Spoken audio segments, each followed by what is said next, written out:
الحمد للہ رب العالمین۔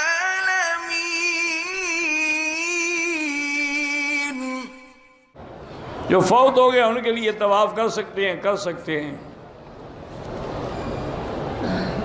بہرحال اگر شراب پیتا ہے اللہ اس کو ہدایت دے، میں نے بتایا ہے کہ یا مانعو یہ وظیفہ پڑھا کریں۔ زندہ انسان جو معذور ہیں ان کے لیے بھی ہو سکتا ہے۔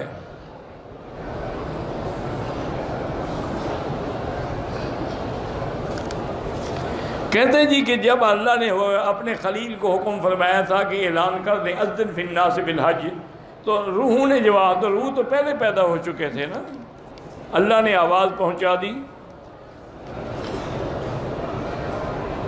تاریخ اسلام پر بہت ساری کتابیں ہیں، علامہ شبلی نعمانی کی بھی ہے، مولانا ادریس خان دہلوی کی بھی ہے، اور حضرت مولانا منظور نعمانی کی بھی، کوئی بھی لے لیں۔ عمرے میں اپنے بال پہ خود اسرا پھیر سکتے ہیں۔ آپ کی کتابیں جو ہیں دروس مکی وغیرہ وہ پاکستان میں ملیں گی انشاءاللہ۔ ہم نے سر منڈوانے کے بعد احرام کھول کے صابن سے نہائے، جب احرام کھل گیا تو اب صابن سے نہائے یا شیمپو سے، کوئی پابندی نہیں۔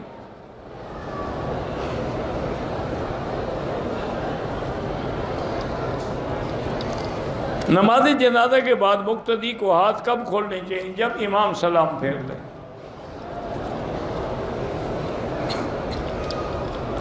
مکہ مکرمہ اور مدینہ منورہ میں تمام عدالتوں میں، تمام دفاتر میں فقہ امام احمد بن حنبل رحمۃ اللہ علیہ پہ عمل ہوتا ہے۔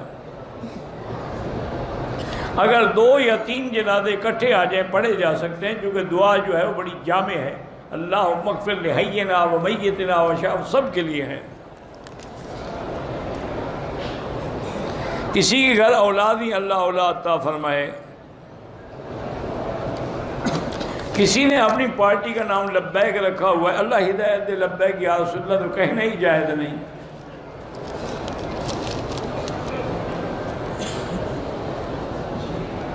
میرا ویزا نہیں تھا، مجھے میقات سے مجبوراً بغیر احرام، اگر آپ مجبور تھے تو دم نہیں ہے، لیکن آپ عمرہ کر لیں طائف سے جا کر۔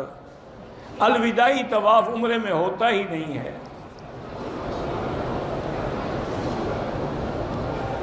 اگر کوئی آدمی اپنی بیوی کو شرط رکھ کے طلاق دے کہ اگر تم فلاں گھر میں گئی تو طلاق، حنفی مسلک میں ہو جائے گی، باقی ائمہ کہتے ہیں یہ قسم ہے، طلاق نہیں ہے۔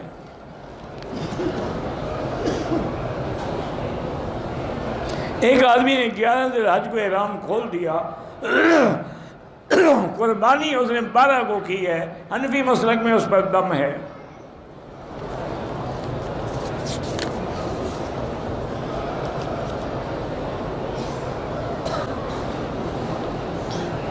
بہرحال جو بچیاں شادی کے قابل ہیں اللہ ان کو خیر کے رشتے نصیب فرمائے۔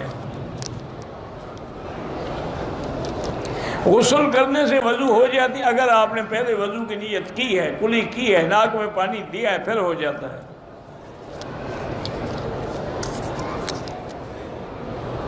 کاروبار میں برکت کے لیے بسم اللہ الرحمن الرحیم زیادہ پڑھا کریں۔